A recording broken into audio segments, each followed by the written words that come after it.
You ask Tiger to solve. This deals with linear equations with one unknown. The final result is x equals -53. Let's solve it step by step. Simplify the expression. Group like terms. Simplify the arithmetic. Group all constants on the right side of the equation. Subtract 12 from both sides. Simplify the arithmetic.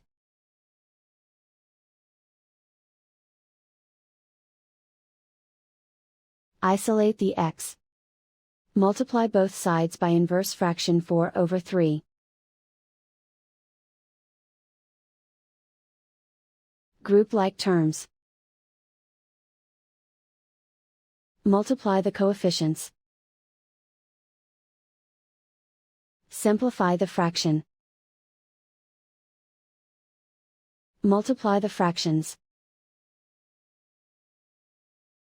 Simplify the arithmetic. Find the greatest common factor of the numerator and denominator. Factor out and cancel the greatest common factor. And so the final result is x equals -53.